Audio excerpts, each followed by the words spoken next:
Hello medicos, welcome to my YouTube channel sociopath education. जिस तरह मैं लास्ट वीडियो में पहले बोला था कि मैं नीट के लिए भी वीडियोस जो है अपलोड करूँगा।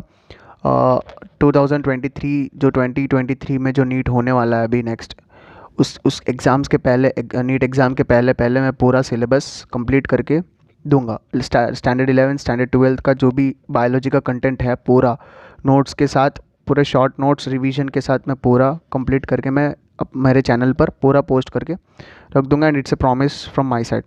सो तुम्हें एक ही काम करना, जो भी वीडियो देख रहे हैं तुम्हें एक ही काम करना है, जो नोट्स मैं दे रहा हूँ और जो भी मतलब वीडियो में आप जो नोट्स दिख रहे हैं और जो भी मैं, देखो मैं नीट की, हम नीट की तैयारी कर रहे हैं तो बोर्ड के लिए तो हम वैसे भी एनसीईआरटी ही पढ़ते हैं, पर नीट के लिए भी एनसीईआरटी ही इम्पॉर्टेंट है।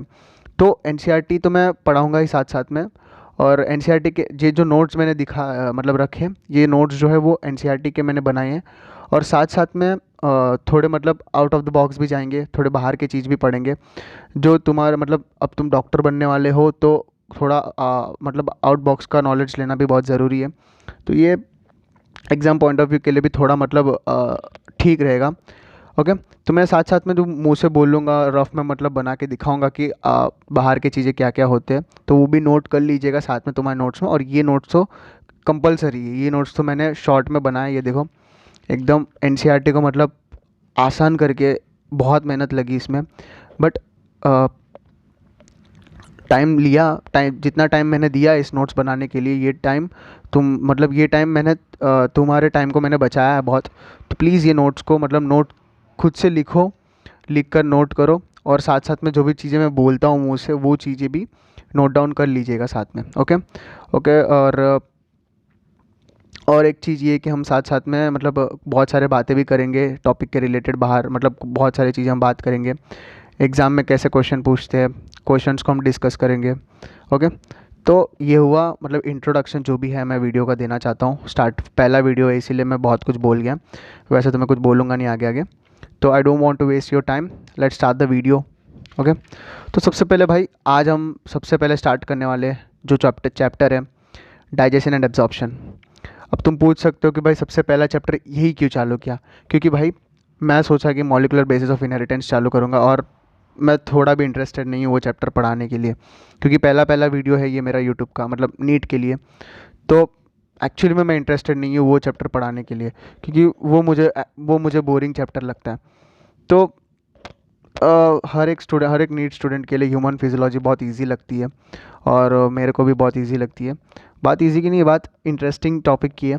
तो मुझे ह्यूमन फिजियोलॉजी बहुत इजी इंटरेस्टिंग लगती है। और मैं इस चीज़ को मैं स्टार्टिंग जो है वो मतलब मैं अपनी स्ट्रॉन्ग पॉइंट से मतलब स्टार्ट करना चाहता हूँ। तो ह्यूमन फिजियोलॉजी जो है मेरी स्ट्रॉन्ग पॉइंट है, तो इसीलिए मैं यहाँ से स्टार्ट कर रहा हूँ, डाइजेशन एंड एब्जॉर्प्शन। ओके। और ये चैप्टर होने के बाद अगर मेरा मतलब ये जो मतलब ये जो भी मैं सीरीज स्टार्ट कर रहा हूँ डाइजेशन एब्जॉर्प्शन का, इसके बाद मैं शायद molecular basis of inheritance start करने वाला हूँ। क्योंकि वो चैप्टर बहुत बहुत लोगों को मतलब 50 to 60% बच्चों को बहुत टफ लगता है, बोरिंग लगता है। तो वो चैप्टर को मैं मतलब बहुत आसान करके मैं तुम्हें बताऊंगा, इसकी मैं गारंटी दे सकता हूँ। ओके। ओके। अभी हम डाइजेशन, तो ये डाइजेशन वाला चैप्टर जो है, देखो यहाँ पे चैप्टर का नाम देखो पहले, डाइजेशन एंड एब्जॉर्प्शन। ये चैप्टर में पूरा डाइजेशन प्रोसेस नहीं दिया गया। सिर्फ सिर्फ मतलब कम मतलब कुछ चीज़ें ही दिए गए हैं एनसीईआरटी में। सिर्फ डाइजेशन एंड एब्जॉर्प्शन, डाइजेशन किस तरह होता है एंड एब्जॉर्प्शन किस तरह होता है, ये दो चीज़ों को ही पूरे चैप्टर में बता गया। बट ये चैप्टर पूरा डाइजेस्टिव सिस्टम नहीं है। जब हम मेडिकल कॉलेज में जाएंगे फर्स्ट ईयर में, तब हम ह्यूमन फिजियोलॉजी में पढ़ेंगे पूरा डाइजेस्टिव सिस्टम क्या होता है डिटेलली। ओके। तो वो है बहुत डीपली हो जाता है, ये जो है बहुत मतलब रफली सरफेस के ऊपर दिया है जो भी है। ओके। इस चैप्टर में से आते हैं क्वेश्चन, मतलब ये नीट के लिए बहुत इंपॉर्टेंट चैप्टर है, इतना मैं बोल सकता हूँ। ये चैप्टर में से लगभग 2 से 3 क्वेश्चन तो आएंगे, एक क्वेश्चन तो आना ही है ये चैप्टर से। अब पता नहीं किस तरह आ सकता है, डायरेक्ट क्वेश्चन पूछ सकता है, मैचिंग के थ्रू पूछ सकता है, और पैराग्राफ देकर पूछ सकता है। अपनी मर्जी है भाई कि मतलब कैसे भी वो पूछ सकता है। तुमको सिर्फ चैप्टर को देखो, कोई भी चैप्टर को समझने के लिए सबसे पहले क्या करो, एनसीईआरटी साथ में रखो। जो मैं मतलब बोल रहा हूँ, एनसीईआर मतलब नोट्स है उस चीज़ को मतलब कोरिलेट करते हुए सुनो और फिर नोट्स बनाओ। और जो भी मतलब मैं पॉइंट्स मुंह से बोलता जा रहा हूँ, एक्स्ट्रा चीज़ें जो भी है नॉलेज, वो साइड पे लिखते जाओ याद हो जाए तो बहुत अच्छी बात है। तो इस तरह पढ़ो। और साथ साथ में मैं ये जो डाइजेस्टिव सिस्टम है ये और कोई चैप्टर के साथ रिलेटेड है तो वो भी मैं चीज़ यहाँ पे बता दूंगा, ताकि तुम्हें नीट के लिए जो क्वेश्चन जो है अभी इस तरह ही पूछेंगे, क्योंकि ऑलमोस्ट सारे टाइप के क्वेश्चन नीट में मतलब प्रीवियस एग्जाम्स में पूछ लिया गया है। तो यहाँ पे हम चैप्टर को स्टार्ट करते हैं। बहुत ज़्यादा बोल दिया है मैंने क्योंकि पहला वीडियो है। ओके, डाइजेशन एब्जॉर्प्शन, ये चैप्टर में से दो से तीन क्वेश्चन तो फिक्स है। तो ये इम्पॉर्टेंट चैप्टर बनता है। और ये बोला जाए तो मतलब एक मीडियम टाइप का चैप्टर है, जो मतलब ज़्यादा हार्ड भी नहीं है, ज़्यादा इजी भी नहीं है, ठीक ठाक चैप्टर है। याद करने वाली चीज़ें बहुत ज़्यादा है, याद नहीं, रिवीजन करने वाली चीज़ें ज़्यादा है। ओके, तो यहाँ पे हम स्टार्ट करते हैं चैप्टर को। सबसे पहले digestion and food absorption, introduction देखते हैं। भाई अब समझो एक गाड़ी है, तुम्हारे पास एक गाड़ी है, सबकी गाड़ी तो सबके पास है ही। अब गाड़ी चलती कैसी है? पेट्रोल के वजह से। भाई समझ लो फॉर एग्जांपल गाड़ी जो है एक ह्यूमन बीइंग है, मतलब तुम एक गाड़ी हो। तो भाई गाड़ी किस तरह मतलब कैसे चलती है? पेट्रोल की वजह से। ओके, तो गाड़ी के अंदर इंजन है, इंजन जो है वो पेट्रोल को एनर्जी में कन्वर्ट करके गाड़ी को मतलब एनर्जी में कन्वर्ट करके गाड़ी को एनर्जी देती है। और गाड़ी हम चलाने के बाद जो मतलब जो भी वेस्ट है वो निकल जाता है पीछे से, साइलेंसर से निकल जाता है। तो एग्जैक्टली यही पैटर्न, यही प्रिंसिपल ह्यूमन बॉडी पर भी वर्क होता है। ह्यूमन बॉडी एक बाइक है, ओके, एक व्हीकिल है। तो खाने के लिए हम फूड लेते हैं जैसे गाड़ी पेट्रोल लेती है, और उसी तरह हम जिस तरह एनर्जी यूज़ होने के बाद जो मतलब जो एनर्जी को हम वो पेट्रोल से यूज़ किया, जो मतलब काम की चीज़ नहीं है वो साइलेंसर से हम निकाल देते हैं। उसी तरह जो काम की चीज़ नहीं है अनडाइजेस्टेड फूड वो हम एनएस के थ्रू निकाल देते हैं। तो ये मतलब एक डाइजेशन का एक सिंपल सा फंडा है, ये चीज़ तो तुम्हें पता ही होगा। ओके, फिर now food.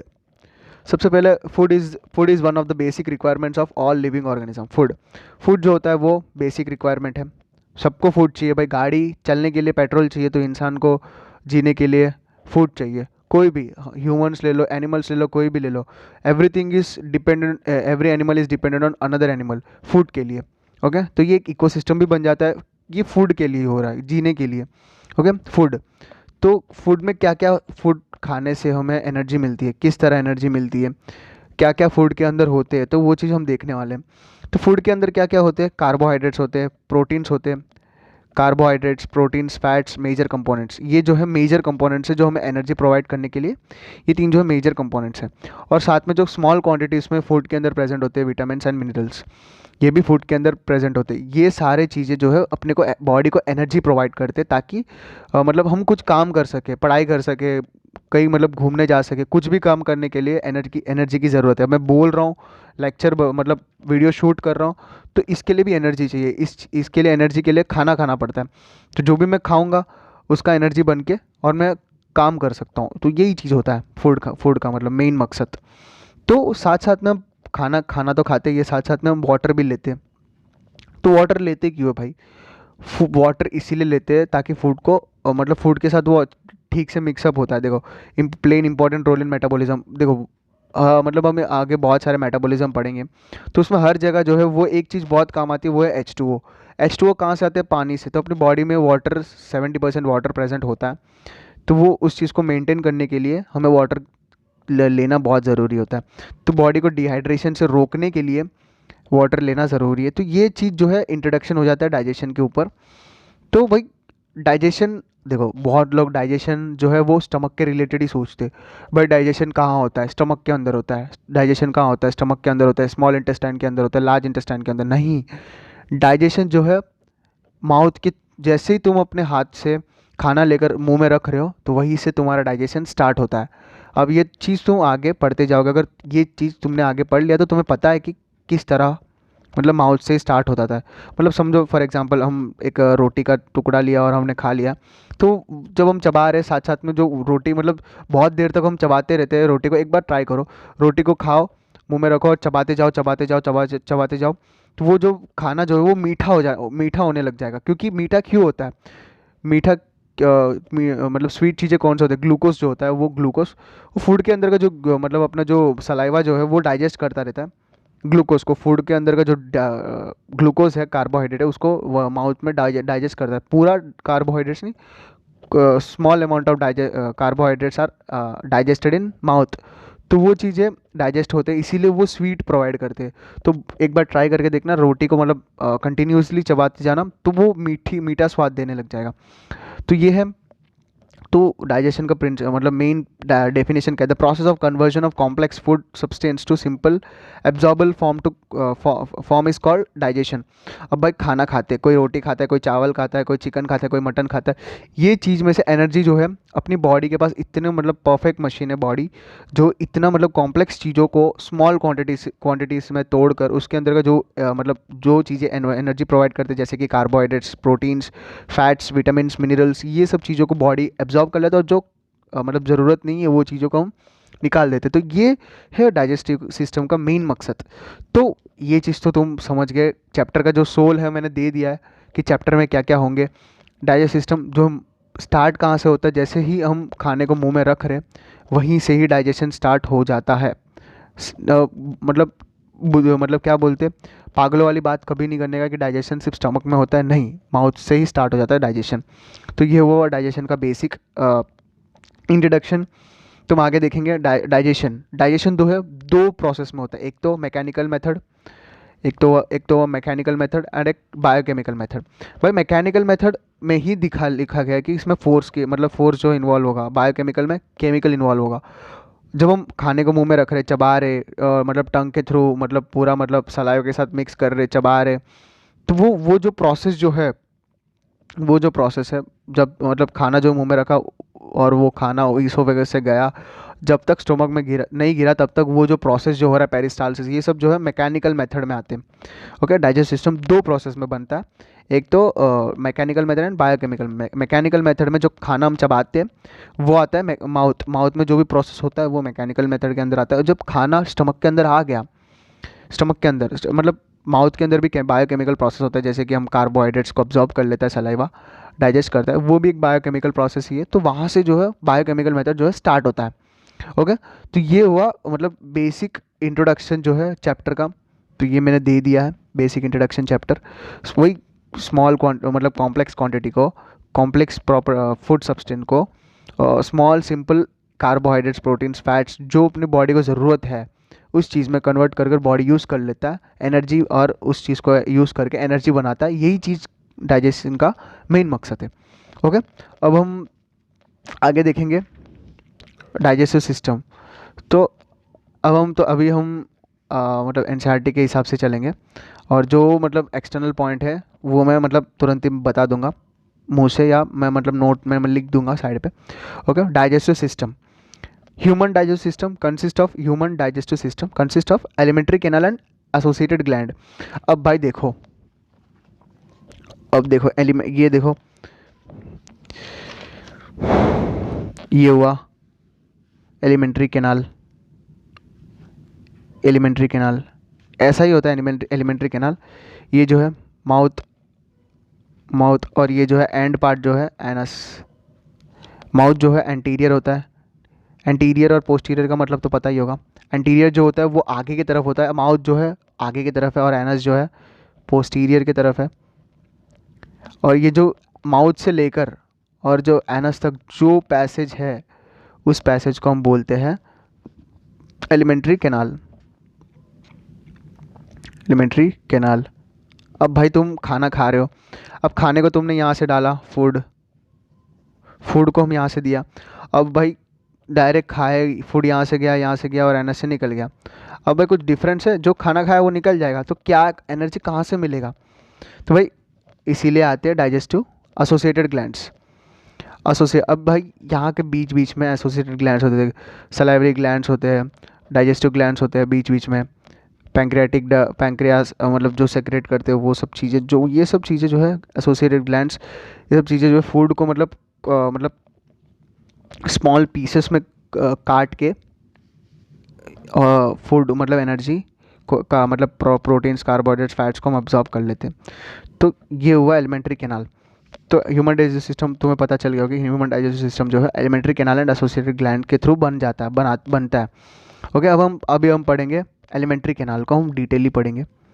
Okay, alimentary canal मैंने अभी बताया एलिमेंट्री कैनाल जो है begins with anterior opening, mouth के through opening, anterior opening opens at anus, anterior opening जो स्टार्टिंग जो है माउथ के थ्रू होता है, ओपन्स एट एनस एंड, जो स्टार्ट जो है माउथ से होता है, एंड जो है एनस एनस से होता है, और माउथ जो है एंटीरियर साइड होगा और एनस जो है पोस्टीरियर साइड होगा।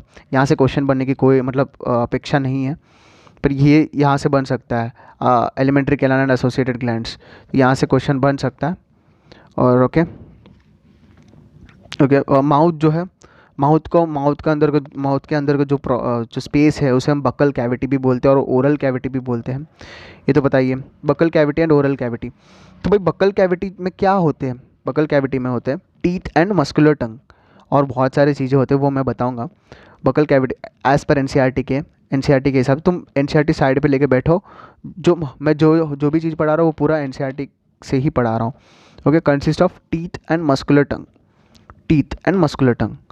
अब हम टीथ को पढ़ेंगे, फिर उसके बाद टंग को डिस्कस करें, टंग के बारे में डिस्कस करेंगे। ओके, तो एक्चुअली मैं माउथ के अंदर होता क्या है भाई, तो वो चीज़ मैं अभी बताऊंगा।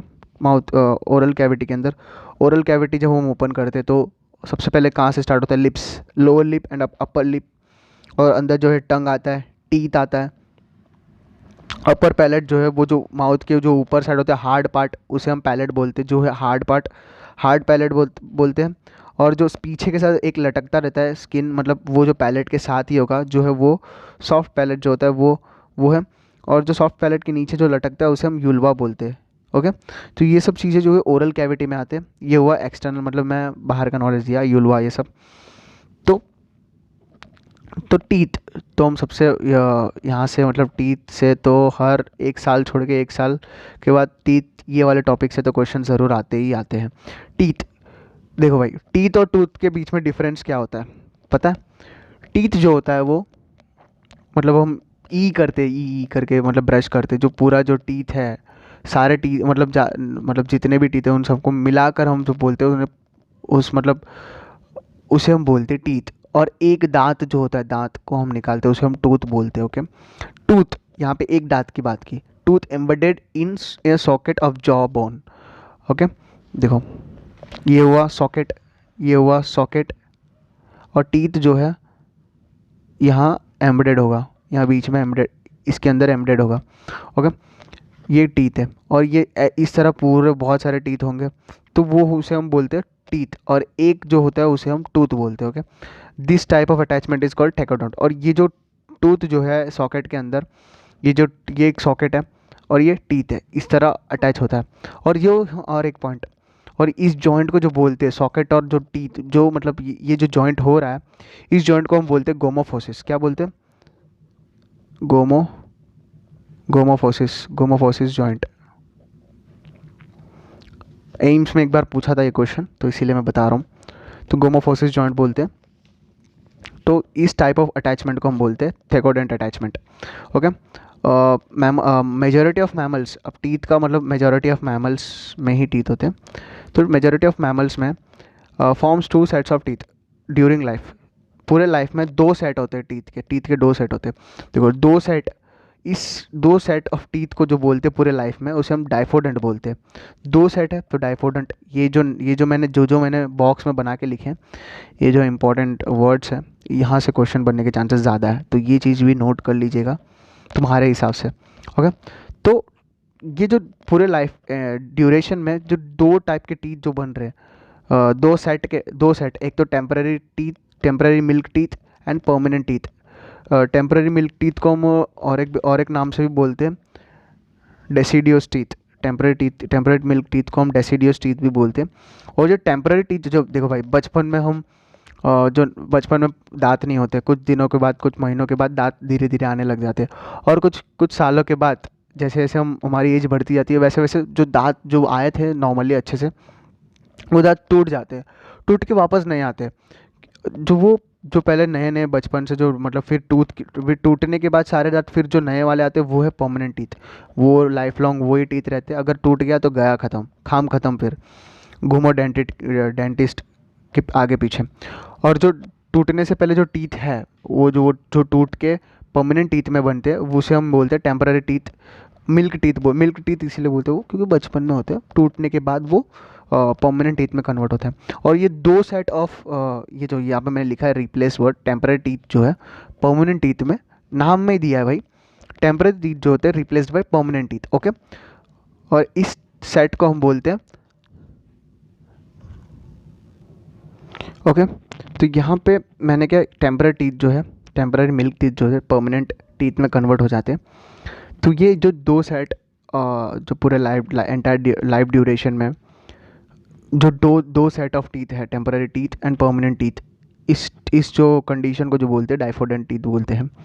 ओके, और जो टीथ जो है, जो टूथ जो है सॉकेट में इंसर्ट होता है उसे हम बोलते हैं उस अटैचमेंट को हम बोलते हैं ठेकोडेंट अटैचमेंट। और ये परमानेंट टीथ है। अब भाई जो बचपन में आए थे वो वो दांत जो टूट गए, और टूटने के बाद फिर नए टीथ आए, आड़े टेढ़े, किसी किसी के अच्छे आते, किसी के आड़े टेढ़े आ जाते। और वो जेनेटिक्स के हिसाब से भी बोल सकते हैं, कुछ प्रॉब्लम की वजह से भी बोल सकते हैं। तो वो परमानेंट टीथ जो है, परमानेंट टीथ में जो 32 परमानेंट टीथ होते हैं, ओके, इस तरह होता है। ओके, ओके, यहाँ पे जो है 16 होते हैं, यहाँ पे 16 होते हैं। ओके, तो ये नीचे की तरफ 16 ऊपर की तरफ 16 पूरे हुए 32, नहीं यार सॉरी यार, यहाँ पे 8 होते, यहाँ पे 8 होते, ऊपर 8 होते, यहाँ पे 8 होते, तो पूरे 32 हुए, 32 टीथ हुए। I am sorry for that. So पूरे 32 टीथ हुए। ओके, तो 32 परमानेंट टीथ होते हैं। तो वो 32 परमानेंट टीथ के जो 4 टाइप के सेट होते हैं भाई, सारे टीथ एक जैसे तो नहीं है, मतलब एक टाइप ऑफ टीथ ये काम करते हैं, ये टाइप ऑफ टीथ ये काम करते हैं। ओके, ऐसा सेट मतलब बना के दिया है। ओके, तो 32 परमानेंट टीथ में 4 टाइप ऑफ टीथ्स होते हैं। एक तो incisors, canines, premolars and molars. Okay, incisors, canines, premolars and molars. Okay, तो इंसीजर्स जो है क्या करने के लिए काम आते हैं इंसीजर्स? इंसीजर जो है आगे के जो दांत है, आगे के जो दांत है उसे हम इंसीजर्स बोलते हैं। आगे के जो दांत उस वो मतलब कुछ चीज़ें काटने के लिए काम आते हैं, यूज्ड फॉर कटिंग और क्लिपिंग। ओके, और जो कैनाइन्स जो है वो कुछ मतलब टाइटली किस चीज़ को होल्ड करने के लिए काम आते हैं। मतलब तुम वेफ़र खा रहे हो, वेफ़र का पैकेट तोड़ने के लिए जो टीथ जो काम आता है वो कैनाइन्स काम आता है। Okay, pre molars and molars जो है मतलब जो खाना कुछ खा रहे हो, चिकन या मटन कुछ खा रहे हो, तो वो चीज़ को अच्छे से चबाने के लिए कौन से टीथ काम आते हैं? Pre molars and molars teeth काम आते हैं। तो ये हुआ टीथ के बारे में। तो टीथ का अभी डेंटेशन देखेंगे। Okay, teeth representation of dental formula. अब देखो ये एक फार्मूला है, आई सी incisors, canines, premolars and molars upon incisors, canines, premolars and molars। Okay, dental formula of adult और अडल्ट का अलग होता है और चाइल्ड का अलग होता है।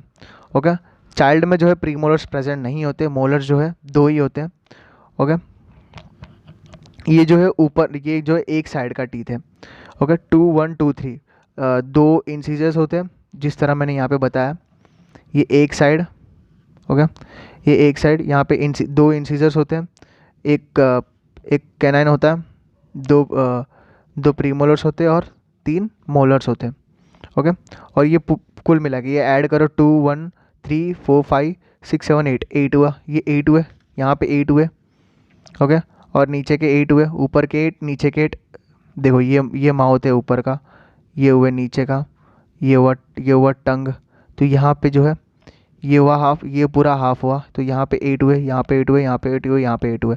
तो ये 8 यहाँ के और ये नीचे के 8 यहाँ के, और इंटू टू इसीलिए क्योंकि दो दो है ना। तो पूरे टोटल कितने हुए? 32 टीथ हुए, पूरे 32 टीथ हुए। यहाँ पे ऊपर 8, ऊपर नीचे 8, 8 2 जा 16, 16 अपॉन 16 हुए कितने? 16 इक्वल टू 32। भाई अपॉन मतलब काटना नहीं है, ये बायोलॉजी है, यहाँ पे मैथ्स कुछ काम नहीं आता। ओके, तो पूरे 32 टीथ हुए। और डेंटल फॉर्मूला ऑफ चाइल्ड, ये चीज़ को याद रख लीजिएगा, 2 1 2 3 अपॉन 2 1 2 3, 2 1 0 2 अपॉन 2 1 0 2 जो है चाइल्ड का होता है। चाइल्ड में प्रीमोलर्स 0 होते हैं, तो कितने हुए? 1 2 3 4 5, 5, और ये 5 इंटू 10, 10 अपॉन 20 टीथ होते हैं। ओके, तो ये हुआ चाइल्ड का। तो वो जो टीथ जो है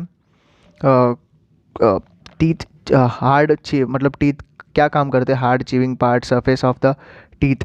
जो टीथ जो है मतलब हम चिकन या मटन खाते तो बोन्स को भी मतलब चबा जाते, बहुत सारे हार्ड हार्ड चीज़ को हम खा लेते, इसीलिए क्योंकि टीथ के ऊपर एक लेयर है, टीथ के ऊपर एक लेयर है, इस लेयर को हम बोलते हैं enamel. Enamel helps in mastication of food. Mastication मतलब फूड को मतलब अच्छे से चबा के, मतलब चबाने के लिए जो है इनैमल जो है बहुत काम आता है। ओके, अब हम टीथ को हम थोड़ा मतलब देखेंगे क्या होता है टीथ में। टीथ का स्ट्रक्चर देखेंगे हम। अब टीथ ये हुआ, इस तरह होता है टीथ। यहाँ पे एक फोरामेन होता है, ताकि जो टीथ के जो रूट्स होते हैं वो यहाँ से निकलते, टीथ के जो रूट्स।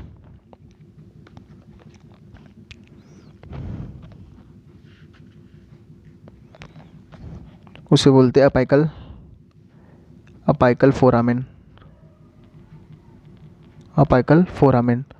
ओके, और जो ऊपर का जो लेयर होता है, ऊपर का जो लेयर होता है वो, ये जो ऊपर का जो लेयर है उसे हम इनैमल बोलते हैं। Hardest substance of human body. Human body में जो मतलब सबसे हार्डेस्ट पार्ट जो होता है वो जो होता है इनैमल होता है। और इनैमल के नीचे एक और पार्ट प्रेजेंट होता है, वो जो है डेंटिन। क्या पार्ट होता है? डेंटिन। ओके, और डेंटिन के नीचे जो है पल्प, जिसमें वो क्या वेसल्स, ब्लड वेसल्स, वो सब यहाँ पे वो सब प्रेजेंट होते हैं, तो वो होता है पल्प, डेंटिन पल्प। ओके, तो ये हुआ। और यहाँ से जो है एक कैनाल होता है, यहाँ से जो है कैपिलरीज जो निकलते हैं, तो वो कैनाल को हम बोलते हैं रूट कैनाल। वो जो कैनाल को हम बोलते हैं रूट कैनाल। तो ये हुआ बेसिक टीथ का स्ट्रक्चर। ये एनसीईआरटी में नहीं दिया गया है, बाहर दिया गया, थोड़ा मतलब नॉलेज के लिए देख लो। ओके, तो ये हुआ टीथ के बारे में। और हम लास्ट में देखने वाले हैं टंग। यहाँ पे क्या हुआ था? टीथ और मस्कुलर टंग। टीथ का टॉपिक तो हो गया एंड अभी हम मस्कुलर टंग के बारे में पढ़ेंगे। टीथ जो है फूड को, जो फूड हमने खाया है उसको अच्छे से चबा देगा। और जो टंग जो है क्या करेगा, जो भी चीज़ मतलब जो भी माउथ के अंदर क्या होता है, सलाइवा होता है।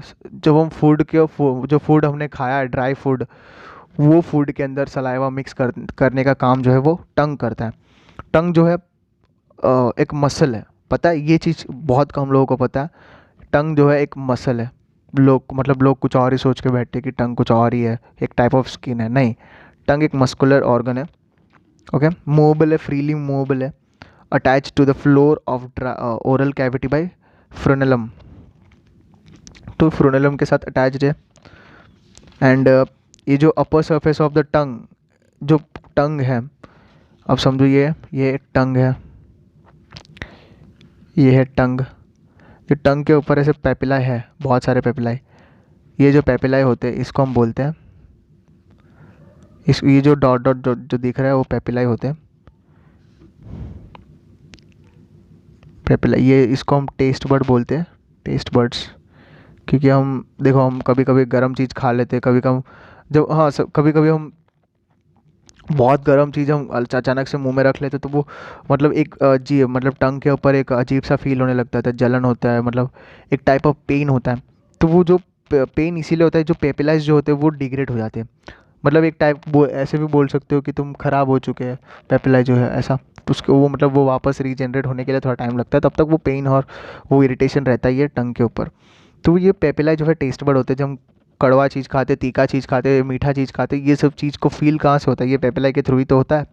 ओके, और जो हम ये हुआ टंग के बारे में, इसको हम टेस्ट वर्ड बोलते हैं। एनसीईआरटी में सिर्फ इतना ही दिया गया, तो आज के वीडियो में इतना ही देखेंगे। और टंग के जो मतलब जो टेस्ट पार्ट्स होते हैं, वो जो यहाँ का जो पार्ट होता है, यहाँ का जो पार्ट होता है बिटर पार्ट होता है, बिटर।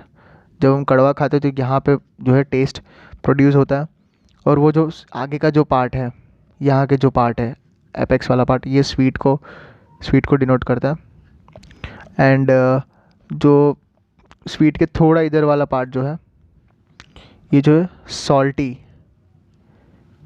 को डिनोट करता है। एंड जो सॉल्ट के ऊपर वाला एरिया है, ये वाला एरिया जो है कड़वा। सॉर मतलब कड़वा होता है नहीं, सॉर मतलब खट्टा होता है। खट्टा, हाँ खट्टा, सॉर होता है। तो bitter, sweet, salt and sour. तो ये हुआ टंग के बारे में। तो आज के वीडियो में हम इतना ही देखेंगे। आज के वीडियो में हम डाइजेशन का मतलब बेसिक प्रिंसिपल देखा, डाइजेस्टिव सिस्टम कैसे फॉर्म होता है, एलिमेंट्री कैनाल, एसोसिएटेड ग्लैंड्स, और हम फिर देखे थे टीथ के बारे में, देखे थे डिटेली हम टीथ के बारे में, टीथ के जो स्ट्रक्चर्स देखे थे हम, और फिर लास्ट में हम टंग देखे थे। मस्कुलर टंग जो है मस्कुलर ऑर्गन होता है। तो ये हुआ बेसिक इंट्रोडक्शन लेक्चर, पार्ट भी लेक्चर भी बोल सकते हो। तो ये जो मतलब ये इसमें बहुत सारे इंपॉर्टेंट क्वेश्चन है, जैसे कि ये डेंटल फार्मूला, ये सब।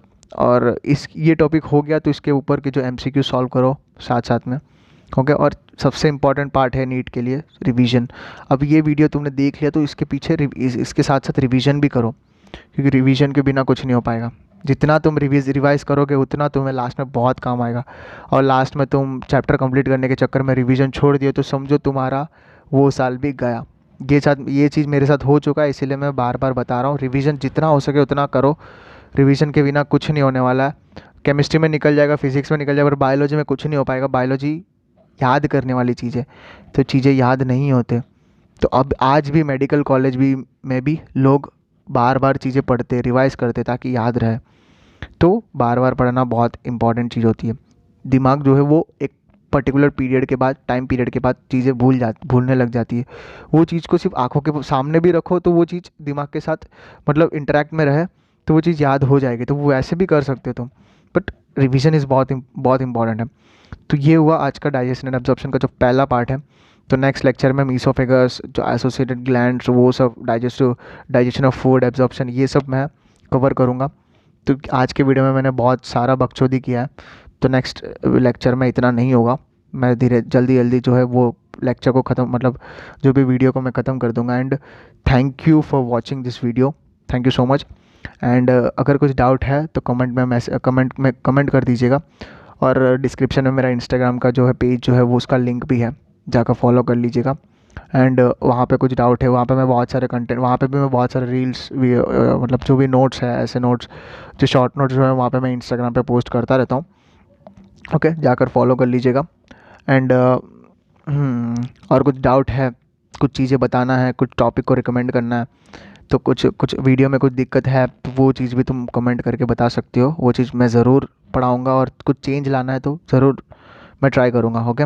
And thank you for watching my video, thank you so much and take care, bye.